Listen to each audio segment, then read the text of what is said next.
When I discovered the person I trusted most had killed to hurt me, I knew I wouldn't be broken by her lies or manipulations.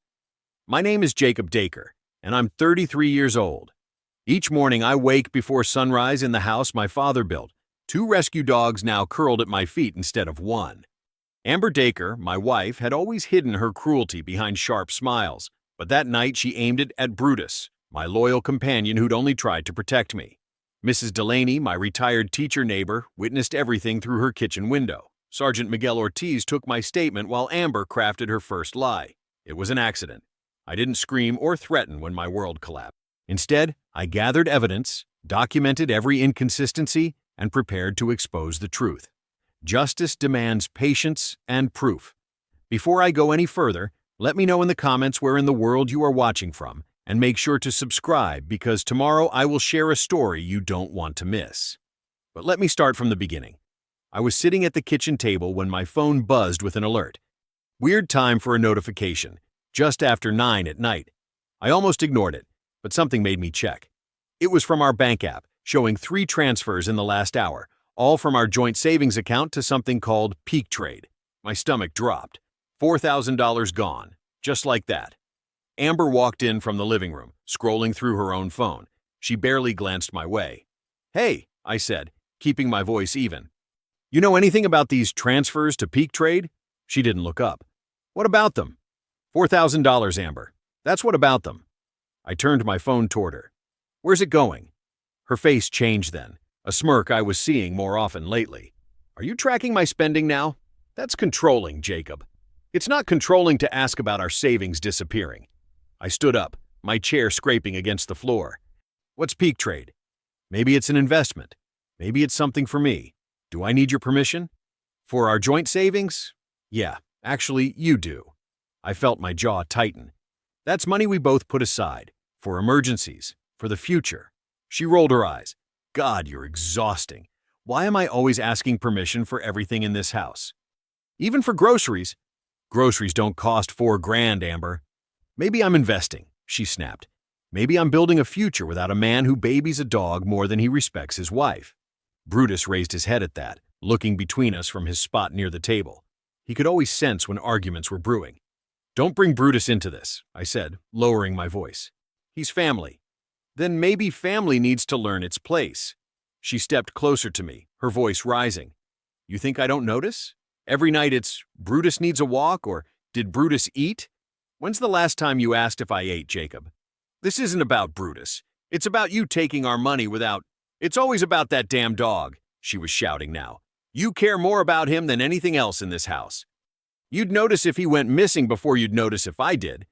Brutus stood up, fur bristling. He slid between us like he always did when voices got loud, his way of protecting me. "Move your dog," Amber hissed.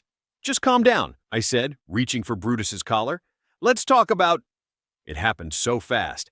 Amber stepped forward, leg raised, and kicked, not a nudge or a push, but a full, deliberate swing. Her foot connected with Brutus's side with a sickening thud. He yelped, his body slamming against the table leg before collapsing on the hardwood.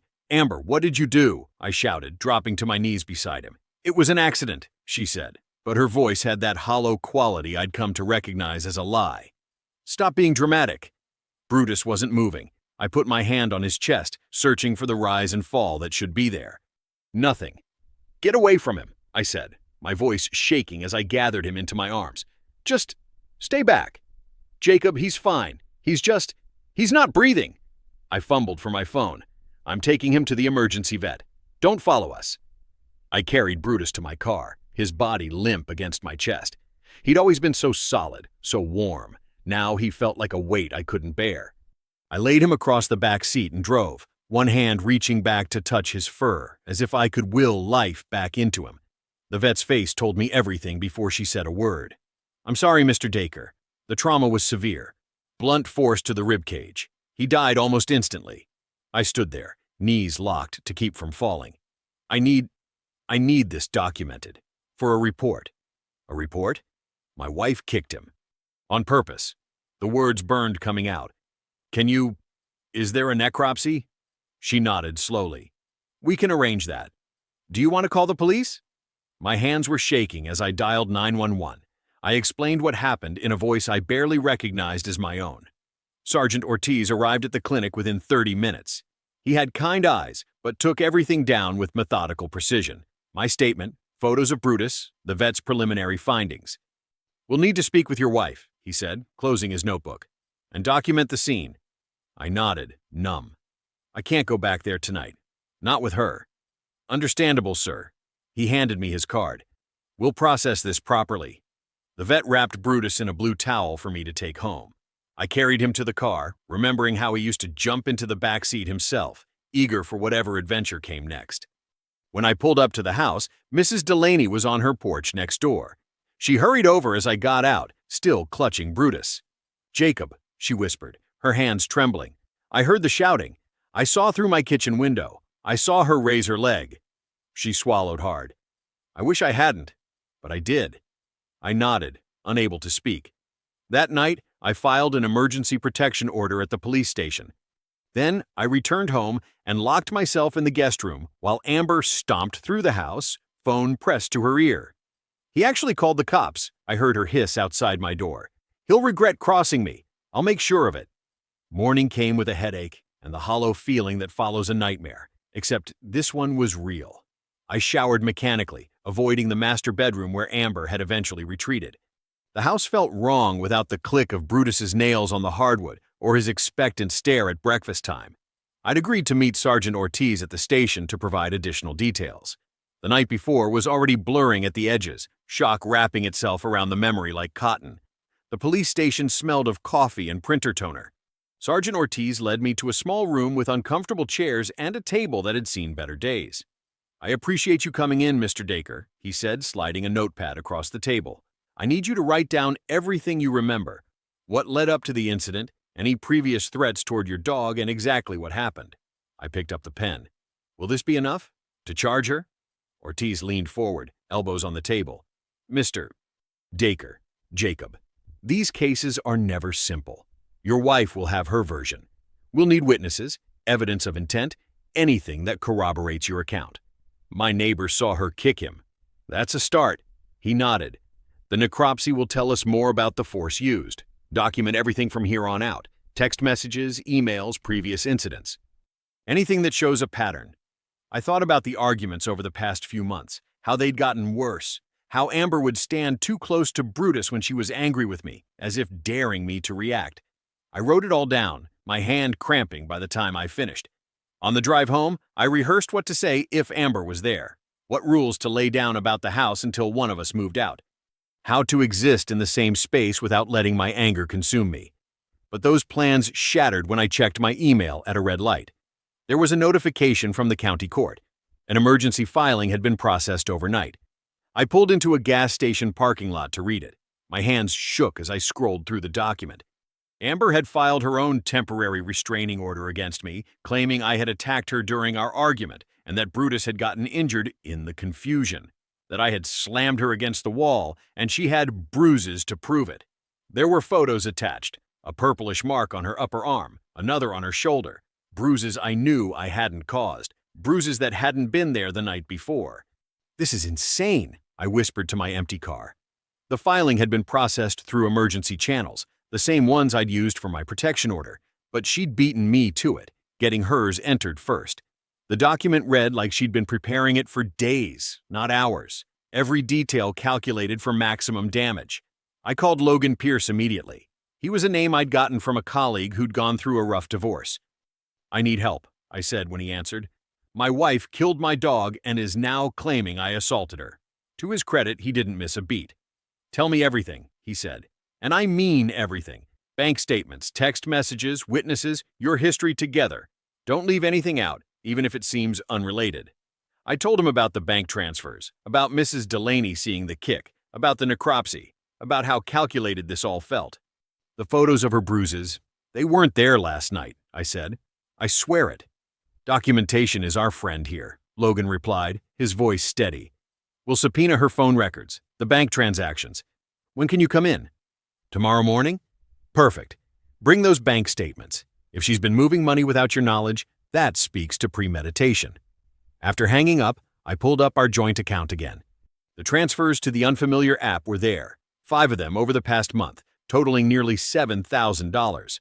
I clicked on the latest one, checking the details. The receiving account was listed under a B. Caldwell. Brent. Had to be. I noted the timestamps, all late at night or when I was at work. The pattern was obvious now that I was looking for it. Back at the house, Amber's car was gone. I walked through each room, taking photos of anything that might matter. Brutus's bed, his food and water bowls still in their place by the kitchen counter. The broken table leg that had splintered when he hit it.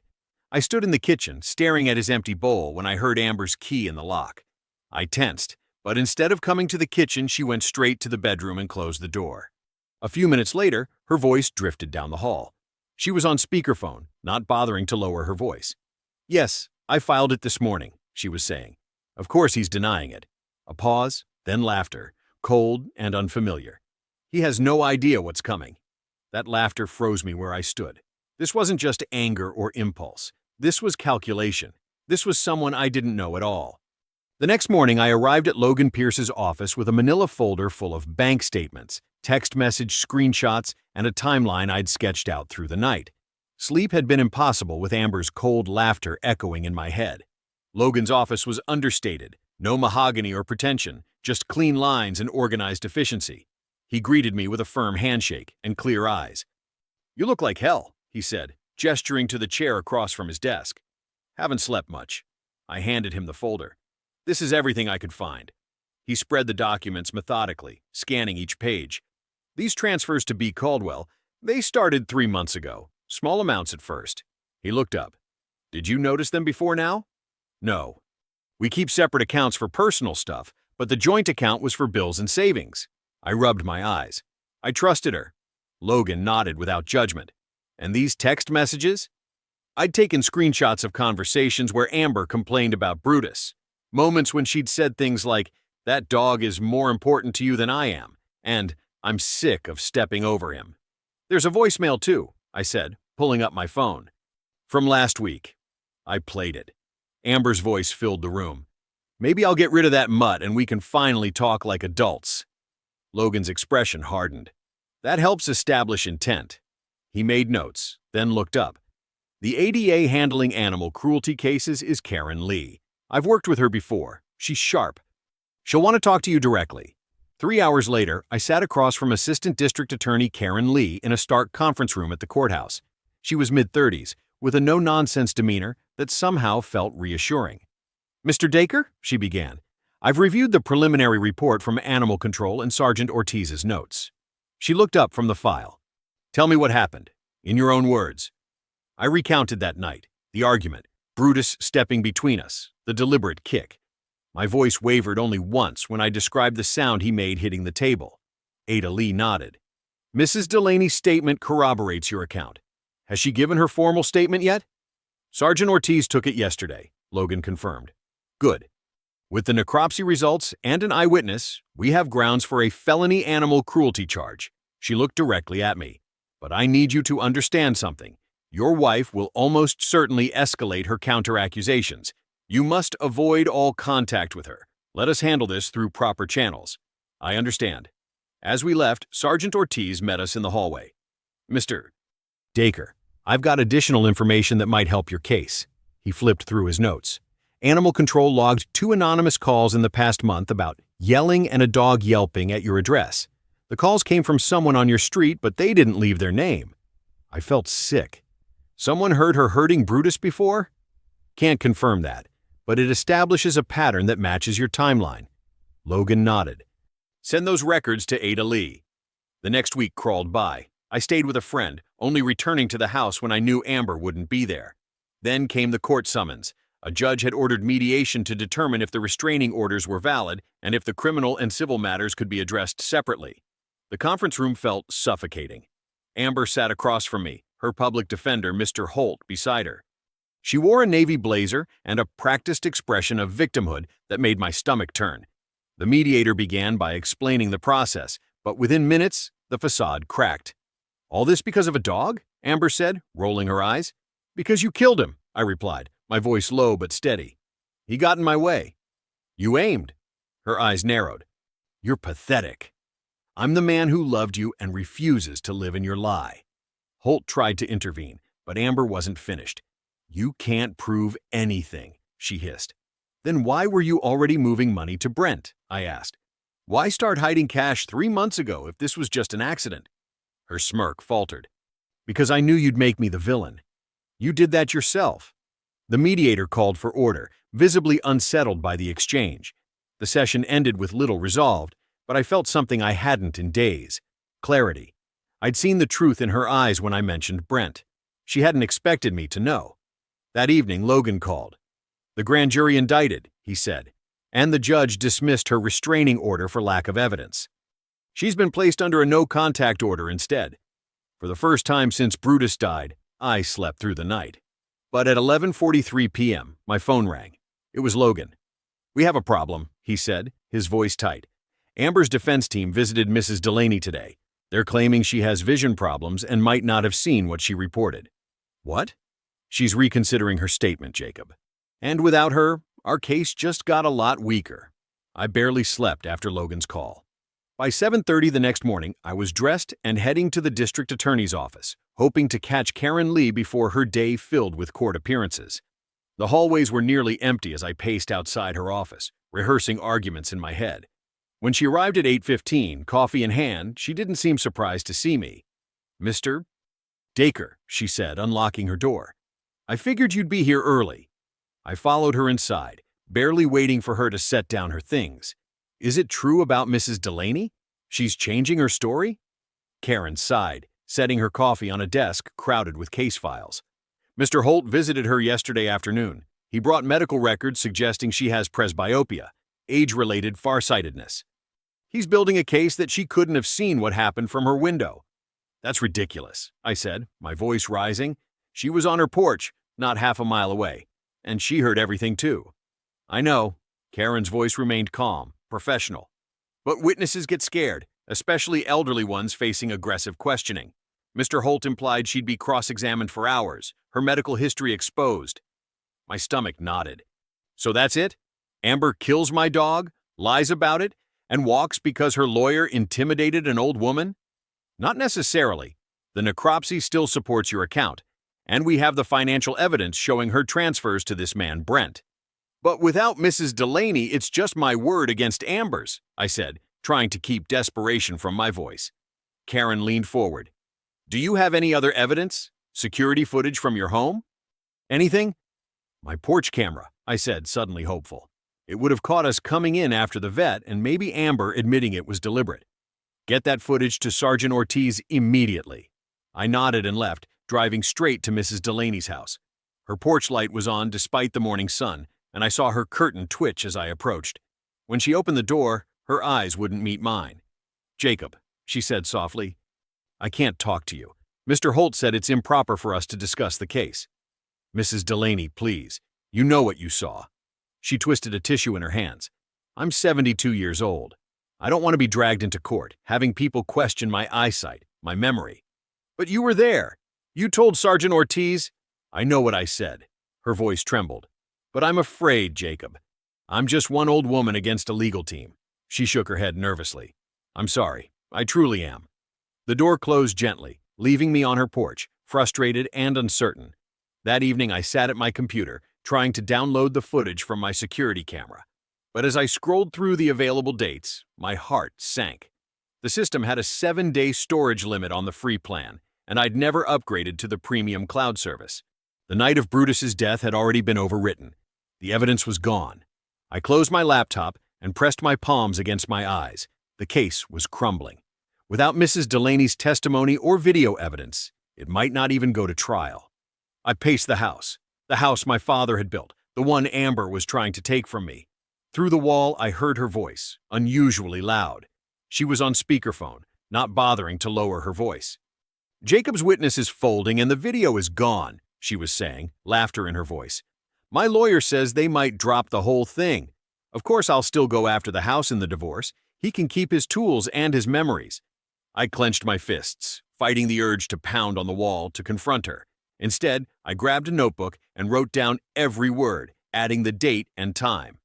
If this was how she spoke when she thought she was winning, I would document it all. When she finally went quiet, I sat on the edge of my bed, Brutus's collar in my hands. The tags clinked softly as I ran my thumb over his name. "I won't let her win," I whispered to the empty room. "I promise you that." My phone buzzed, startling me. A text message from Mr. Kapoor, my neighbor across the street. I barely knew him. He traveled often for his IT consulting business. "Hello, Jacob. Just returned from business trip. Sergeant Ortiz left his card in my door about incident at your house. My doorbell camera faces your driveway. Would you like access to footage?" I practically leaped off the bed, fingers trembling as I called Mr. Kapoor's number. He answered on the second ring. "Mr. Kapoor, this is Jacob Dacre from across the street. Thank you for reaching out." "Of course, Jacob. I am very sorry about what happened." The sergeant explained some of it when he left his card. "Your doorbell camera. Does it record sound too?" My voice cracked with hope. "Yes, it does. Quite good quality, too. It's the new model that catches audio clearly from about 30 feet. My driveway faces your front yard, so it might have picked up." Whatever happened, I closed my eyes, a wave of relief washing over me. "Can we check it right now?" 20 minutes later, I was sitting in Mr. Kapoor's living room while he navigated through his doorbell app. Sergeant Ortiz was already on his way after my urgent call. "Here," Mr. Kapoor said, scrolling to the date. "This should be the evening in question." He pressed play. The camera's view showed a diagonal angle of my driveway and part of my front yard. At first, there was just ambient neighborhood noise. Then, voices grew louder, Amber and me arguing. The words weren't all clear, but the tones were unmistakable. Then came the sound that haunted my dreams, Brutus's pained whimper, followed by a thud. And after that, clear as day, Amber's voice. Maybe now he'll listen. My hands began to shake. Those 4 words confirmed everything: the deliberate cruelty, the intention behind the kick. This wasn't an accident or self-defense. It was calculated harm. Mr. Kapoor looked away, giving me privacy as I absorbed what we'd just heard. "I'll make a copy for the police," he said quietly. When Sergeant Ortiz arrived, he watched the footage twice, taking notes. "This is significant, Jacob. We can clearly hear the impact and her statement after. The DA will want this immediately." The next morning, I met with Logan Pierce and played him the recording. "This changes everything," Logan said, already typing on his laptop. "Her statement shows intent and lack of remorse. And I've been thinking, if she was sharing details with this Brent person, there might be more evidence in her cloud storage." He looked up at me. "I'm going to request a subpoena for her iCloud data. If she's been documenting or discussing her feelings about Brutus, we need to see it." 3 days later, Logan called me into his office. His face was grim but satisfied. "We got it," he said, turning his monitor toward me. "Amber's iCloud backup contained this screen recording she sent to Brent a week before the incident." He pressed play. The video showed Amber recording our living room where Brutus was barking at the mailman. Her voice narrated, "Watch this. He barks at everything. I'm thinking about bouncing the mutt if he keeps it up." A text bubble appeared on screen from Brent. "Lol, why not?" Amber's reply made my blood freeze. "Jacob worships that dog. It would teach him." I stared at the screen, speechless. She had contemplated hurting Brutus days before she actually did it. "I've already sent this to Ada Lee," Logan said. "She's building a clear timeline now. The text exchanges, the financial transfers, this video, and the doorbell camera audio. It shows a pattern of escalating hostility and premeditation." That afternoon, as I walked back to my car from Logan's office, a familiar voice called my name. Mrs. Delaney stood near the parking lot, clutching her purse. "Jacob, I need to speak with you." I approached cautiously. "Mrs. Delaney." "I'm sorry," she said, her eyes filling with tears. "I was frightened when Mr. Holt's people came to see me. They made me feel like I would be torn apart on the stand." She reached into her purse and pulled out a folded paper. "This is from my optometrist. My vision is 20/30 with my glasses, which I was wearing that night. I want to testify again. I know what I saw, and I won't let that poor dog's death go unpunished because I was scared." I felt a lump form in my throat. "Thank you, Mrs. Delaney." Together we went to the DA's office. Karen Lee welcomed Mrs. Delaney warmly, taking her revised statement and the optometrist's note. "This destroys their vision issues argument," Karen said. "Between this, the audio recording, and the screen capture showing premeditation, we have a solid case." As we left the courthouse, I spotted Amber in the hallway with Mr. Holt. She glared at me, her eyes narrowing to slits. As we passed, she whispered, I'll ruin you before I let myself be ruined. I kept walking, not giving her the satisfaction of a response. The evening before trial, my doorbell rang. Mr. Holt stood on my porch, his briefcase in hand. Mr. Dacre, may I have a word? I reluctantly let him in. He didn't waste time. My client is willing to accept a plea deal, probation, anger management, and a public apology. The DA would consider it if you agree. I looked at him coldly. No.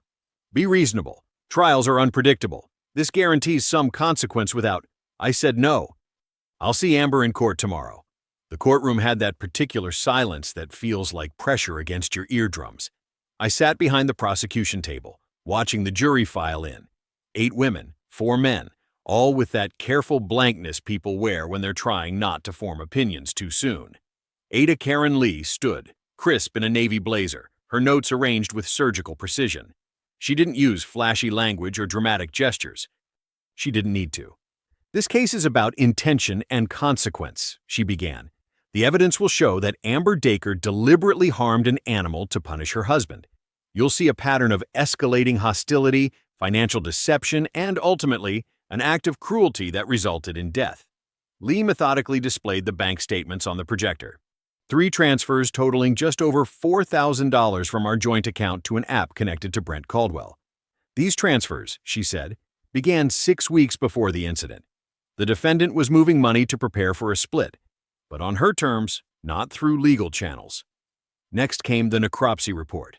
I forced myself to look at the photos of Brutus's injuries. The vet had circled the point of impact, a perfect match for the tip of a shoe, internal bleeding, broken ribs. The clinical description somehow made it worse. Dr. Roberts will testify that these injuries required significant force. This was not an accident or a tap. This was a deliberate, powerful kick. Mrs. Delaney was called next. She looked smaller on the stand, but her voice carried clearly. I was watering my African violets by the window. I heard shouting from next door, not unusual lately. Then I saw Mrs. Dacre raise her leg and kick forcefully at the dog as it moved between them. Mr. Holt cross-examined her aggressively, suggesting her vision was compromised. Mrs. Delaney didn't flinch. Young man, I've been reading fine print longer than you've been alive. My optometrist's report is right there in evidence. I know what I saw. The courtroom tensed when Lee played the audio from Mr. Kapoor's doorbell camera. My argument with Amber, muffled but audible. The distinctive thud, Brutus's yelp. Then Amber's voice, crystal clear. Maybe now he'll listen. Several jurors visibly recoiled. One woman pressed her hand to her mouth. Finally, Lee showed the screen recording from Amber's iCloud. Her casual discussion with Brent about bouncing the mutt to teach me a lesson. The timestamp, 8 days before Brutus died. When it was my turn to testify, I felt every eye in the courtroom. Amber's gaze burned into me from the defense table. Mr. Dacre, Lee began, please tell us what happened that evening. I described finding the bank transfers, the argument that followed, how Brutus, sensing tension, moved between us as he always did when voices raised. She looked directly at me, and I knew she was angry enough to step toward me. But when she kicked, Brutus was there instead. My voice cracked slightly. I heard the impact. He hit the table leg and fell.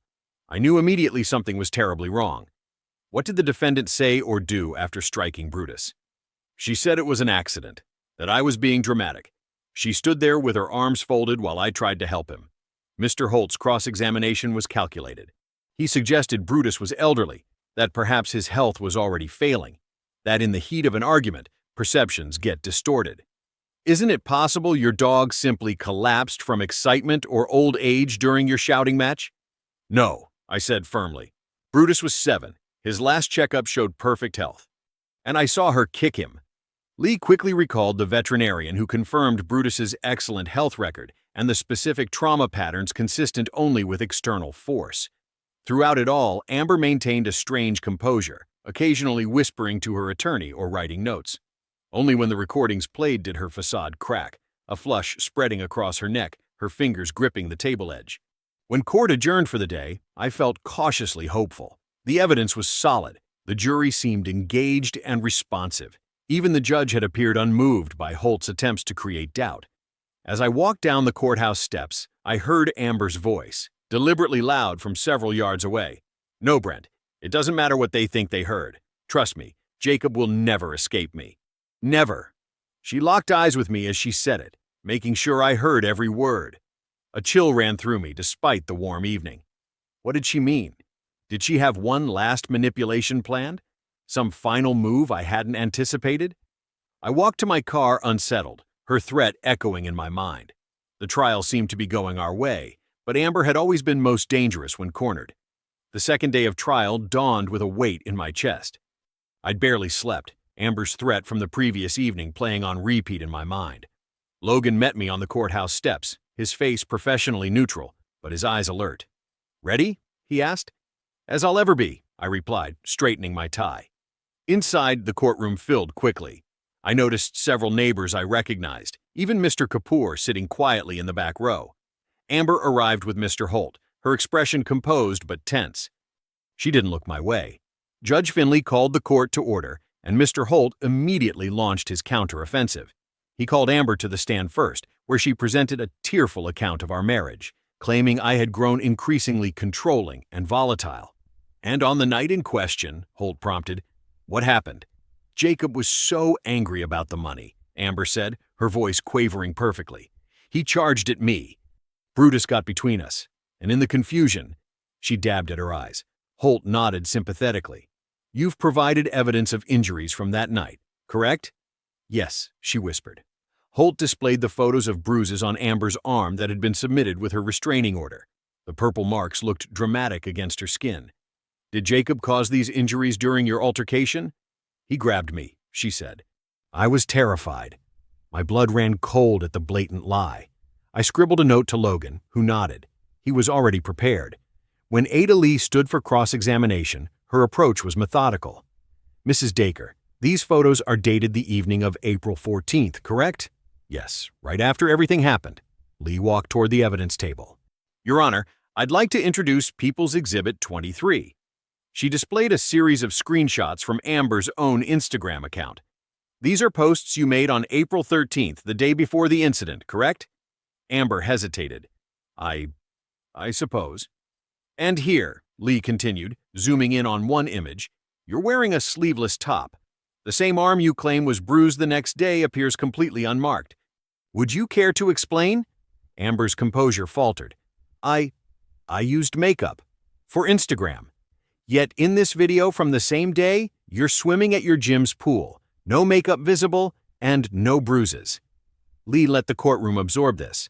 "In fact, we have surveillance footage from your workplace showing you the morning of April 14th, hours before the incident, wearing short sleeves with no visible injuries." Amber's face flushed. Her eyes darted to Holt, who appeared equally blindsided. When Mrs. Delaney took the stand after lunch, I held my breath. Despite our preparation, I worried about her nerves. But the small, silver-haired woman spoke with remarkable clarity. "I was at my window," she explained. "The Dacres' voices had been raised for some time. I saw them clearly in their living room." "And what did you observe?" Lee asked. "I saw Mrs. Dacre raise her foot and kick forcefully toward where the dog was standing. I saw the poor animal hit the table and fall." Holt rose for cross-examination, his tone deliberately intimidating. "Mrs. Delaney, you initially expressed doubt about what you saw, didn't you?" She folded her hands. "I was afraid. Your investigators suggested I might face accusations of perjury if my eyesight wasn't perfect. They made me doubt myself." She looked directly at the jury. "But I know what I saw. I've lived next to Jacob for 7 years. I watched him raise Brutus from a puppy. That dog never showed aggression to anyone." The courtroom fell silent as she continued. "I watched that woman kick him. And I heard her afterward, talking on her phone on the porch, laughing about how he finally got what was coming to him. I will carry that to my grave." When court recessed, I felt a wave of gratitude so powerful it nearly knocked me over. Mrs. Delaney nodded slightly as she passed, and I mouthed, "Thank you." In the hallway, I hung back near the water fountain, deliberately avoiding Amber. That's when I heard her voice rise from around the corner. "You promised you'd be here, Brent. Now I'm facing prison and you're too busy? After everything I did for you?" A pause. "Don't give me that. You were fine taking my money. You were fine when I said I'd leave him for you." Another pause, her voice dropping to a hiss. "If I go down for this, I'm not going alone. Remember that." I quickly texted Logan what I'd heard. He appeared moments later, making notes. "More evidence of motive," he murmured. Good catch. The jury went into deliberation late that afternoon. Judge Finley instructed them on the legal standards and sent them away. The waiting began. Hours passed in the hallway. Logan paced while I sat rigidly on a bench, replaying testimony in my head. At 5:30, the bailiff called us back. The jury had a question. By 6:15, Judge Finley announced they would continue deliberations the next morning. Court is dismissed until 9 a.m., she declared. I watched Amber's face as we stood. For a fleeting moment, her composed mask slipped, and I caught that familiar smirk, the one I'd seen the night she kicked Brutus, a silent promise that she wasn't finished yet. The night ahead stretched endlessly before me, filled with uncertainty and the echo of that smirk. The bailiff's call echoed through the courtroom. All rise. Judge Finley took her seat, her face unreadable as she instructed the jury to enter. I stood beside Logan, my hands pressed against the table to steady myself. Across the aisle, Amber sat with perfect posture, her face a mask of practiced innocence. She leaned back in her chair with a subtle confidence that made my stomach turn. The jurors filed in one by one, none making eye contact. I searched their expressions for any hint of their decision, but found nothing. The courtroom seemed to hold its collective breath. Has the jury reached a verdict? Judge Finley asked. The foreman, a middle-aged man with wire-rimmed glasses, rose. We have, Your Honor. On the charge of felony animal cruelty, how do you find the defendant? Time stretched into eternity in that pause. I felt every heartbeat hammering against my ribs. We find the defendant guilty, Your Honor. My exhale came out as a shudder. Logan's hand gripped my shoulder firmly, but I barely felt it. Relief crashed over me in waves, followed by a strange hollowness, as if part of me had expected justice to slip away at the last moment.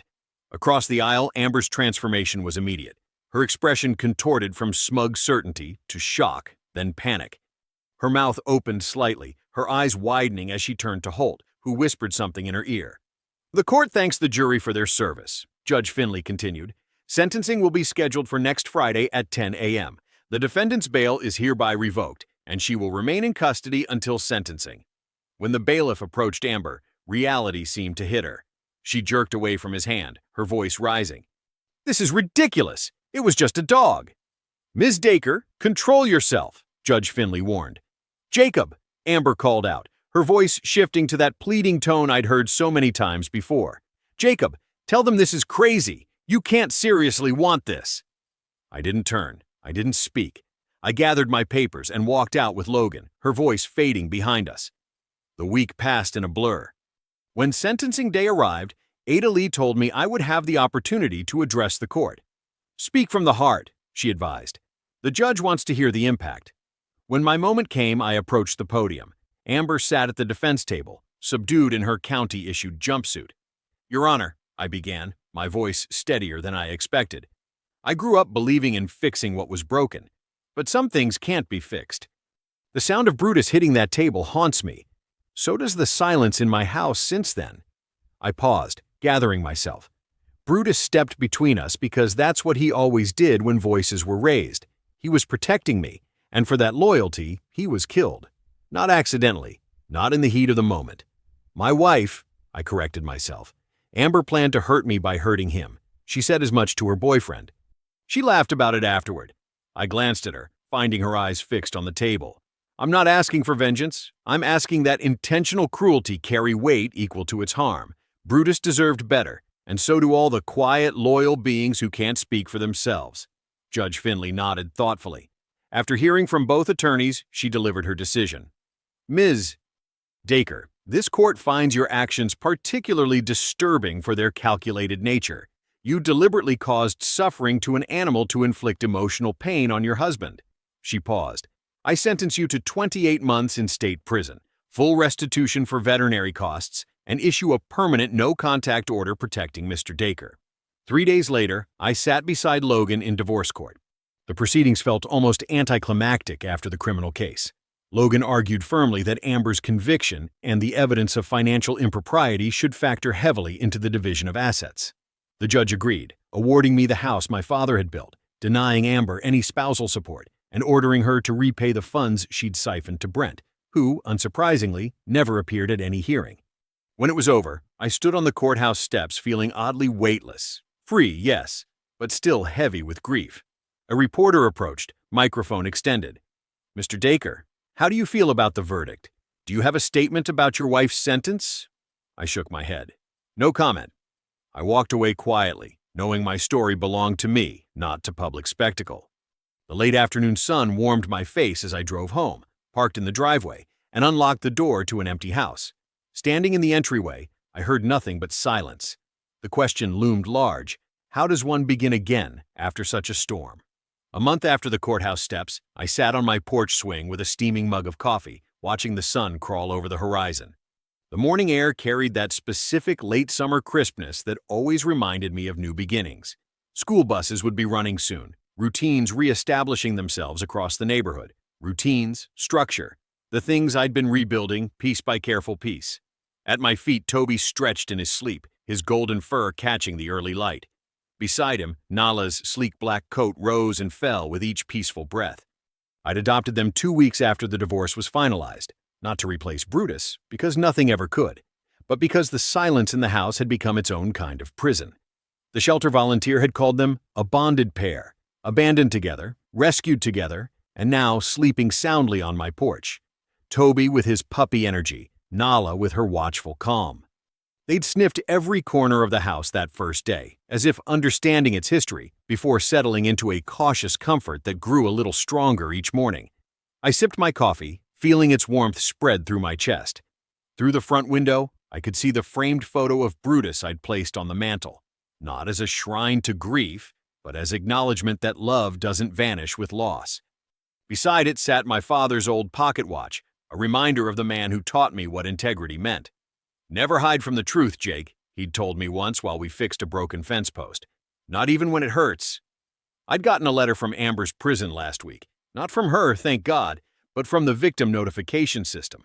Her appeal had been denied. The letter sat in my desk drawer, filed away with all the other documentation of those terrible months. Sometimes I wondered if I should burn it all, but there was something cleansing about seeing it organized and contained, evidence of a storm weathered. The table leg that Brutus had hit that night had been the hardest to face. For months, I'd covered the damaged corner with a plant stand, unable to look at the splintered wood without hearing that sound again. Then one Saturday, I'd finally taken out my tools, sanded down the rough edges, applied wood filler, and refinished it. The scar was still visible if you knew where to look, a slightly darker line against the grain, but the table stood strong again, useful again. Like me, I suppose. People sometimes ask how Amber is doing. The truth? Not well. Prison wasn't the plan she had when she started moving money to Brent. Her investments had disappeared into that sketchy app. Brent stopped answering her calls the moment the indictment hit. Her appeal went nowhere. The world she'd tried to craft for herself, one built on contempt and manipulation, had collapsed to a cell and a schedule. Have you ever noticed how bullies react when consequences finally catch up? They never understand it. They're genuinely shocked. Amber's face when the verdict came down still visits me sometimes. That look of utter disbelief that her actions could actually matter, that her choices could actually cost her something. I don't take pleasure in her suffering, but I don't regret ensuring it happened either. The thing about cruelty is that it rarely changes its nature. I didn't forgive what shouldn't be forgiven. Some acts don't deserve that gift. What I did instead was make sure it cost her everything it should, and then I moved on. Toby stirred at my feet, stretching his front legs before padding over and resting his chin on my knee. I scratched behind his ears, feeling the simple trust in how he leaned into my hand. "Morning, buddy," I murmured. Nala opened one eye, assessing whether it was worth waking up fully, then decided to join us, her warm weight settling against my ankles. This is what matters now, this quiet peace earned through standing firm. Not forgiveness, but forward motion. Not forgetting, but refusing to be defined by what was broken. You can't make a cruel person kind, but you can make a broken thing useful again. You can repair what's worth saving and build around the scars that remain. Betrayal can either consume you or fuel you to deliver justice. I chose justice, and justice gave me peace. I believe stories such as this find us for a reason. If this one touches you, please subscribe. I share a new one every day. In the meantime, there are 2 stories on the screen that are even better.